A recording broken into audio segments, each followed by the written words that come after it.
Hey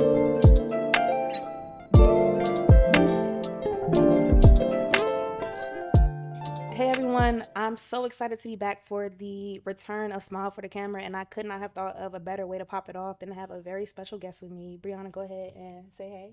Hey. So if you don't know, Brianna is one of my super close friends, and one thing about us, we're always good to talk about something, and there's actually a conversation that I've been saving to talk to you about because I know we would have gotten this whole long tangent. I didn't want to spoil it. Every So time, every actually, time. I was watching this podcast that popped up on TikTok. It was called like the Inner Self podcast, Mm-hmm. and they were talking about the difference between boundaries versus preferences. Mm-hmm. So essentially, what they were saying was that it's not a boundary if it doesn't have a consequence, or if you're not like standing on it and really pushing it, and when that happens, it's just a preference. Yeah, yeah, That's essentially like what they were saying, and I kind of just wanted to like chat about it a little bit, see how you felt, and kind of just go from there. yeah. I mean, oh my gosh, it's so much to unpack here. I just feel like people. I mean, okay. When I think about, for me at least, I mean, yeah, for sure, I definitely agree. If it's a boundary, is I feel like when we think about consequences, we feel like it has to be necessarily something like negative. But I think that, you know, anything could be a boundary, really. Just deciding to cut somebody off completely and decide to not talk to them anymore certainly fits that mold. I think, yeah, preferences is more about, on a day to day basis, what you're looking for in a partner. So it's just like, the things that you hold with you that you're looking for, no matter who you're, meeting. Mm-hmm. I think boundaries, like, that's just depends on the relationship. A lot of relationships, whenever get to the point where you have to like assert certain boundaries, like, Mm-hmm. you know, um, so yeah, Yeah. we have different boundaries for different relationships. So I think that just is like the one varying component. And then, yeah, your preferences, that doesn't vary. That's just, well, it might vary, but for most people, it is what it is across the board, depending on who you are. Mm-hmm. So, Yeah. yeah. That's real. And I think when I was watching that conversation, it reminded me of something that I used to always talk to like my clients about in a therapy setting.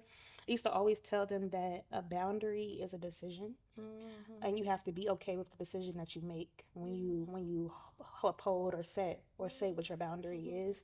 I think like I used to explain it like in an extreme situation, right? Let's say like your boundary is that I would never be in or maintain a relationship with somebody who cheats on me, right? Yeah. Yeah. And that you say that's what your boundary is, and the first time maybe you just catch them like texting someone or flirting with them, and you're like, they were just flirting, like it wasn't anything serious, and Yeah. then you're like, okay, whatever, and you let it go. Yeah. And then they're having phone calls, and you're like, okay, just don't do it again, it's just a phone call, it's fine. And the next thing you know, it progresses and it gets worse than that. Yeah. And the thing about that is that because you didn't stand on that boundary, it's like now you've moved the goalpost on what your boundary really is. Yeah. And Yeah. like that's how I guess like people really get like those paper cuts.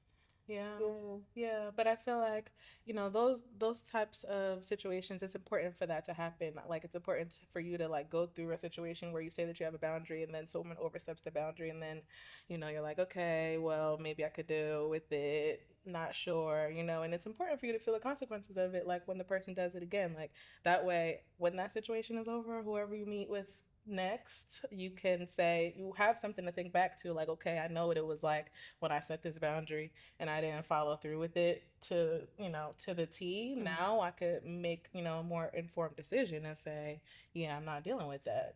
So it's like, it's important. Like, you got to go through that. That's why when I see people doing it, I'm like, I might be thinking, but I do feel like all these things are important as far as just our own personal evolution. So it's just like, if you need to say that you have a boundary and, you're going to allow someone to overstep it, just know, what consequences comes with it. Take whatever lessons you need to learn from it. But I mean, it's just is what it is. It's a part Yeah. of, I guess, what we need to learn in order to evolve. But yeah, That's real. yeah, Yeah. I've definitely learned from those experiences. I've certainly set boundaries and then went back on them and then regretted it. But then that made me smarter moving forward. I was like, okay, I felt the real consequences of not upholding what the boundary was. Yeah. So yeah. Yeah. I mean, what was that like for you, like being Yeah. in the situation at the time, like knowing that these are my boundaries, Yeah. but I just keep moving. It's just, you feel like a little part of yourself is just chipping away little by little. Literally. That's literally what's happening every time that you decide to, do away with your boundary for a person. Because, like, in the moment you feel like, well, like it's a special like you'll make a lot of excuses. That's what we do. Like we Yeah. we talk to ourselves and convince ourselves that what we're doing, that we know, that we feel is not right. Like Mhm. in the moment we're convincing ourselves that, okay, this is the right decision in this moment because we're making special accommodations for a particular person because we love them. That's always what it comes down to. And what it all comes down to is that we want to be loved, we want to be accepted. Yeah. All of us, like, we all want connection. That's normal and natural. It's just like the other stuff that makes it really muddy. When you meet someone that, like, you realize, dang, my boundaries have been overstepped. Like, Yeah. what do I do? Yeah. Um, so yeah. Yeah. When I was talking to my therapist maybe like 2 weeks ago, Uh-huh. and we were talking about the concept of paper cut Mm-hmm. and like how like have you ever heard of that before? Yeah, like is it? Well, I mean, sort of, kinda. It's not fresh on my mind. Maybe Yeah, you'll so it's tell me kind of more. like paper cuts are kind of like those things that we see another person do, and maybe Yeah. we won't speak up on it. Like we know that okay, this made me feel a type of way, but I'm not gonna say anything I about it. know. Like I'm Yeah, just gonna let it go, and it's like yeah, they keep happening. So yeah. you keep getting like these little cuts until eventually like they all add up. Like one paper cut, it's nothing like ouch, it hurt a little bit, but imagine A lifetime. you get like 20 paper cuts, Yeah. and then it's like damn, like Feels that. that really hurts. Yeah.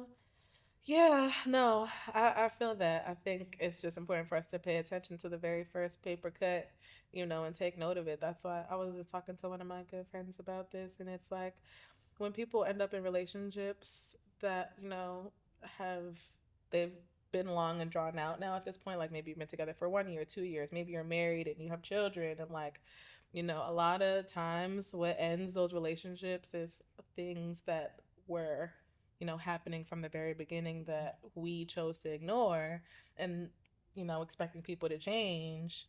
A lot of times what you're getting is what you're going to get. What you're getting right now is what you're going to get in the end. So it's just not that people can't change, but most people don't. Like, that's why it's important to just choose wisely from the very beginning, and whatever you feel like, you could work around, like let it not be something that is making you lose some part of yourself by Yeah. allowing them to, you know, overstep your boundaries. So it's just, yeah, the idea of paper cuts is definitely resonates. Yeah.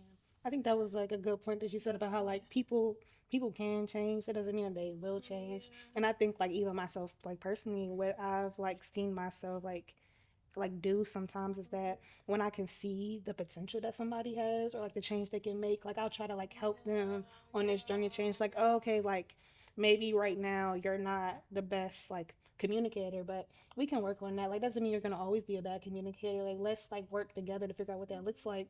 And then it feels so crazy in the end where it's like, okay, well you're still not communicating. But like you said, like I knew this from the beginning. Yeah. So why am I surprised that it's still not happening? Yeah. But it's the Pisces thing. I have to bring it up. We just have a huge empathy and compassion for others that Mm-hmm. I think, like, we, and that's why I feel like, well, especially for me, like choosing to, like, really, really love myself, Mm-hmm. like, coincides so much with, the boundaries thing. So I Mm-hmm. feel like now that, like, I'm stepping into that more and really claiming, like, no, I really love myself and I want to choose well for myself. Like, Mm-hmm. it's allowed me to make better decisions. Yeah. um but yeah, I think it's tough when you have a big heart and you see, like, someone's potential oftentimes more than they can see their own, and it's like, okay, maybe I could work with this, maybe, Mm-hmm. because they have so many other great things about them that I like, and Mm-hmm. it's just,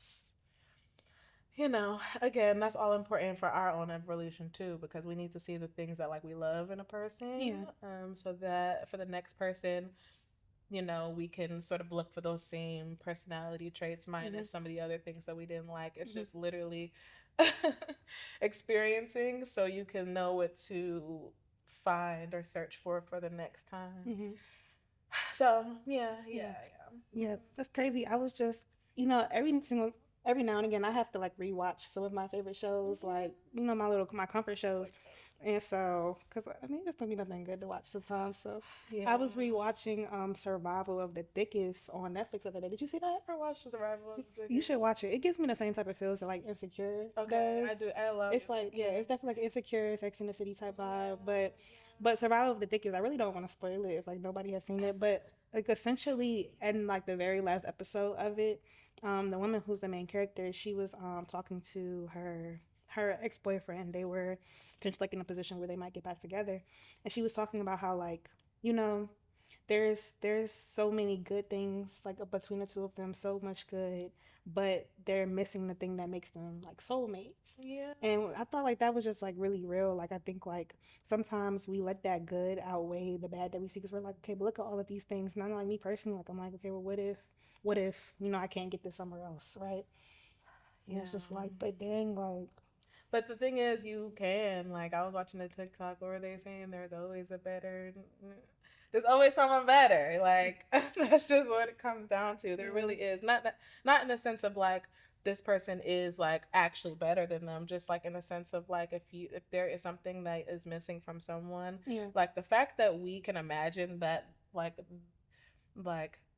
something like that could exist mm-hmm. is all the information that we need to know to tell us that that's absolutely what we can bring into our experience. I think it's just like it's when we're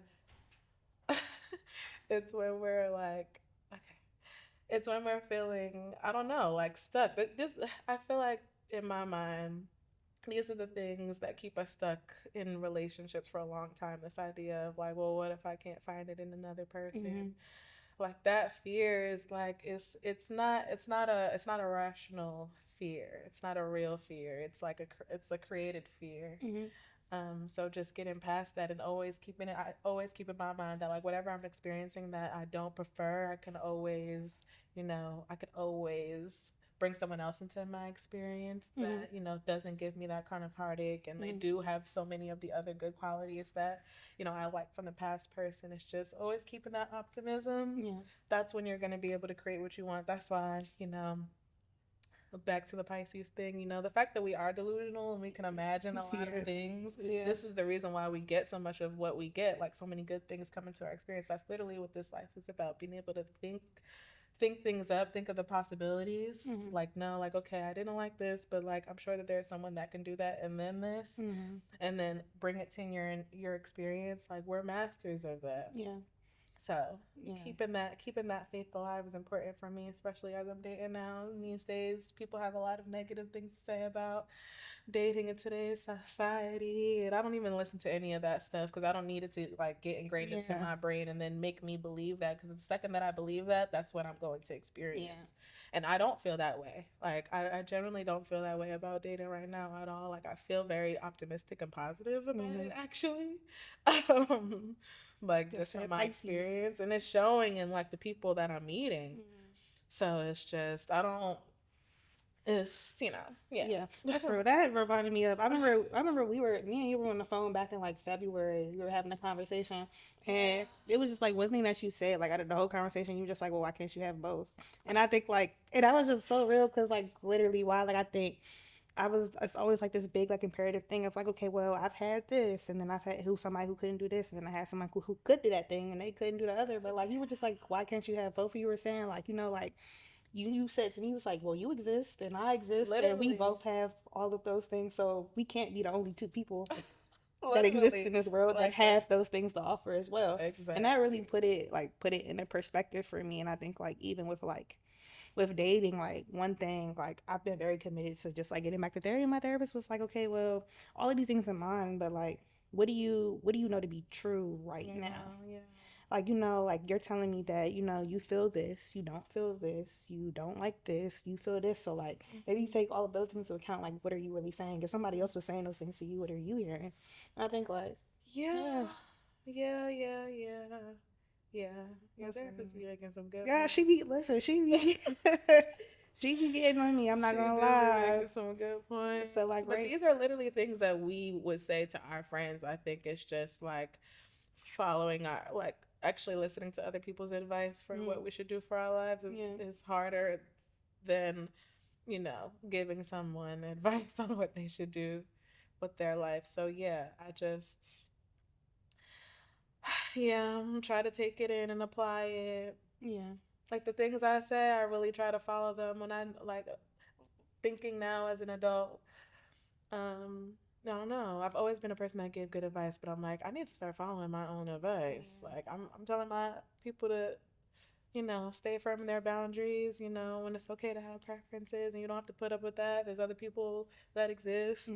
Like I need to also be following that to a Yeah, T. that'd be the thing. Like, I can give that advice, but yeah. taking my own advice, Yeah. like, I don't Yeah, know. yeah, I don't know. I'm still growing. I'm still yeah. figuring No, it yeah, out. but I Yeah. think the fact that we're even thinking that shows, maturity there to Yeah, for say, sure. okay, wait, I need to follow my own advice more. Yeah, and then that brings me, like what you were saying earlier. Like I think like one of the like most important things when it comes to like like being in relationships, like you had said earlier, just like how you were like learning to like love yourself and things Yeah, like that. You have to really like take that time to like lock in with yourself and know what you love and like how do you treat yourself. Because I think like how you treat yourself really determines how what you allow from other people when it comes to treating you. yeah, no, definitely, definitely, definitely. I think I treat myself well. Like the types of things that I would want in a partner, I try to mirror those things in my everyday interactions with myself. So like talking to myself well, I don't say mean things to myself. Like I encourage myself. When I have a negative thought, like I'm instantly like, where did that come from? I don't like that. Like just things like that, making sure that I am like, if I want a consistent partner, I do Mm-hmm. things, consistently for myself, whether Mm-hmm. that's like staying up with a skincare routine or choosing to go for a walk every day or like whatever the case, Yeah. like, so just carving out that time for myself that's just deliberately like, look at me. Yeah. And spending time with myself, I'll tell myself that, like, look at me spending time with myself, doing Mm-hmm. something that I want to do, not on anybody else's time. Mm-hmm. And no, and not feeling bad for it, not feeling a bit guilty about it.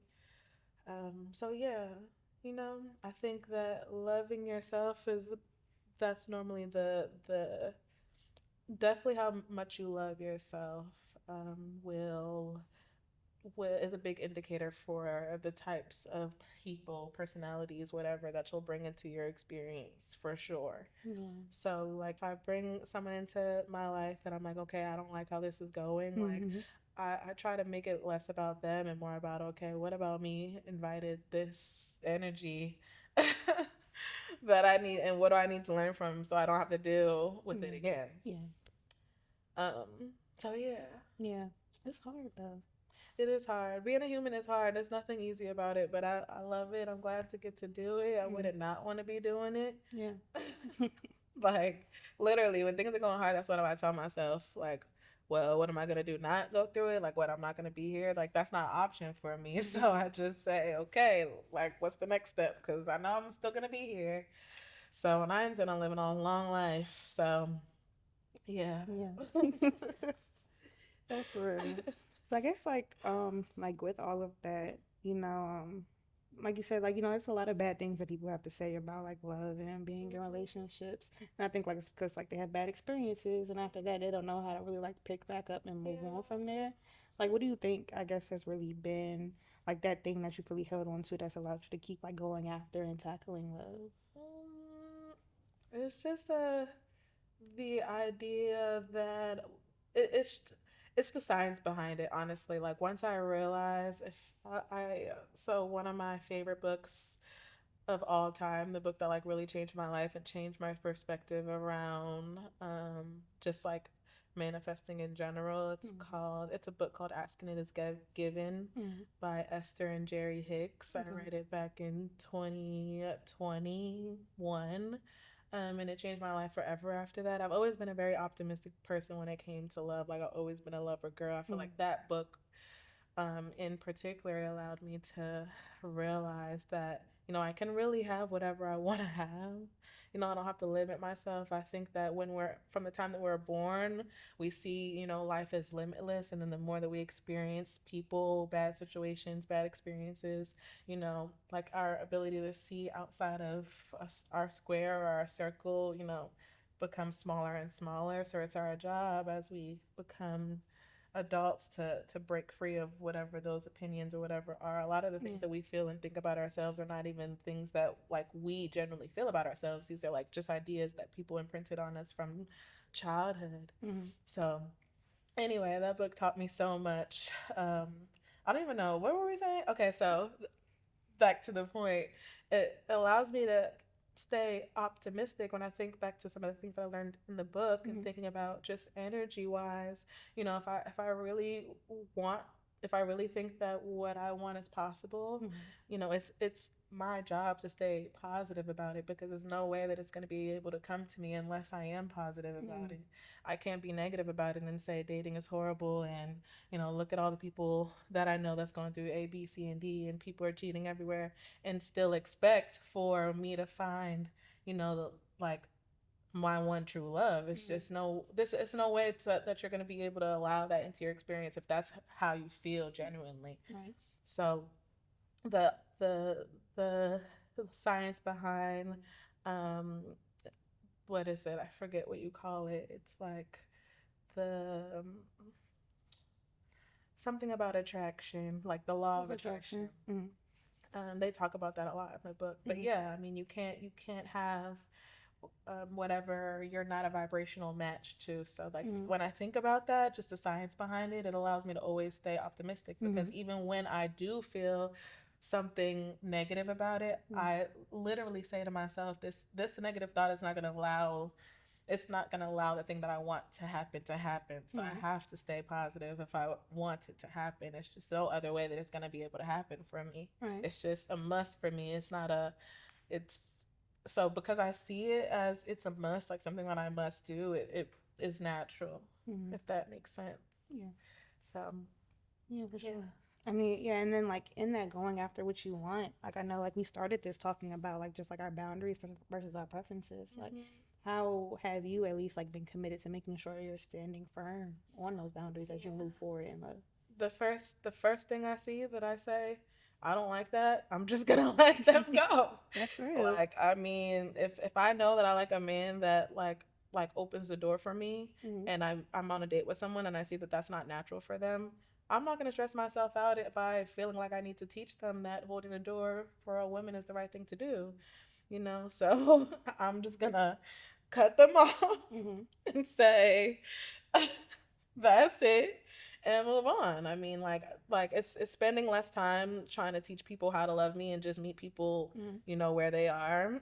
There are people that are already, that have already been through experiences where like they have a good idea of like how to, obviously, like to some extent, yes, you have to teach people how to love you, like, but like when it's basics, or it's things that you feel like should be fundamental, I'm not wasting my time on teaching anybody those things. Mm-hmm. That's just the number one. And yeah, just first thing I see, I don't like that.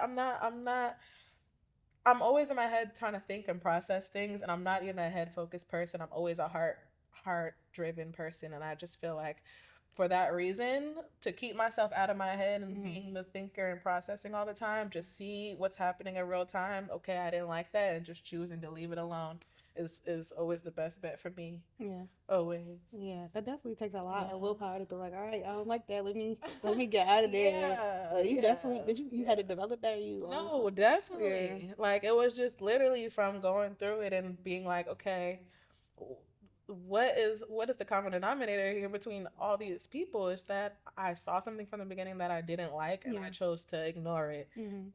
And now I'm at a different point now where maybe I feel resentment, and I don't Mhm. want to feel like that. I Yeah. want to, my job is to make sure that my happiness is, I'm maintaining my happiness, I'm Yeah. maintaining my peace, like I'm keeping my nervous system, relaxed. I don't Yeah. need that's my job. Yeah. That's what I need to do. Yeah. No, there's no one else that can do that for me. So the best thing that I could do for myself is just pick good people and decide to let people go. Some people are literally just supposed to be in your life for 30 minutes, an hour, like a week. Like let people go and to see like it's not for you. Mhm. It's just a flow. It's the ebbs and flows of life. People are not supposed to always be in your life for long periods of Mhm. time. Most people are not supposed to be in your life for long periods of time. Yeah.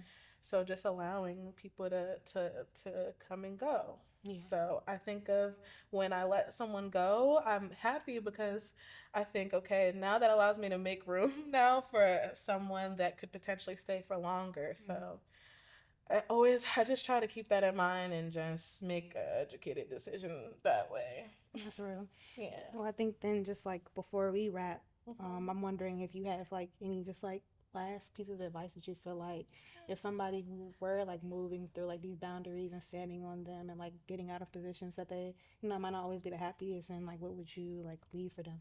Hmm. There's so much I could say here. I think the biggest thing is just like really, really loving yourself, and I think that that is hard to for a lot of us to conceptualize what that even looks like. Mm. It's more than just like putting on a face mask every week Yeah. or whatever. It really, really comes down to the things that you do when no one else is around, when your Mm-hmm. friends aren't around, when your family's not around to give you feedback. Like the it really comes down to you know the things that that you do, Mm-hmm. and really looking at those with laser focus and deciding, okay, like what in this is actually serving me, Mm-hmm. like is this allowing me to add to my happiness or is it taking away from my happiness? So um yeah, I think that's probably number one. And yeah, I think just I think that it's okay to want love and want commitment and want connection because again Mm-hmm. that's normal and natural, but I think it's also important to keep yourself at the center of your universe Mm-hmm. and allow those things to come, as long as you are at the center. um you know I don't think that love and commitment and all this other stuff needs to necessarily be at the center. I think Mm-hmm. you pouring into yourself should be at the center, and then these other things are just extensions of that. Um, so yeah, and then just have good friends. Like you really need good people to talk to when you're dealing with these things. Like people that can make you feel like you can be fully vulnerable because so many of us are going through the same thing, but we don't have friends that we can talk to. Mm-hmm. So I think that's the number one thing, and I think the friends that you choose, it's also a mirror into how much you love yourself as well. Yeah. I mean, if not more so, then the type of romantic partner you choose are maybe at the same level. So um, yeah, choose your friends wisely. These are the people that, regardless of whether or not you're in a relationship with someone, these are the people that you may need to lean on when Yeah. you're going through heartbreak or like one of the many millions of things that happen in the human experience. Um, so yeah, Yeah. I think yeah. I definitely do think that that's some good advice. Mhm. So I think like firstly I just want to say thank you so much. I'm so happy that you could come here today and like just like pop off the return a smile for the camera. I could not have thought of anybody else. I love you. I love you And too. we could just don't start crying. You No, I'm always not get gonna start there. Don't crying, start. but Don't I'm start. extremely sentimental. So I think in the past I used to always in these interviews it's just a little goodbye to the camera and a smile to go with the name smile for the camera. I So like that. I could you like do that that. with me? To the lips.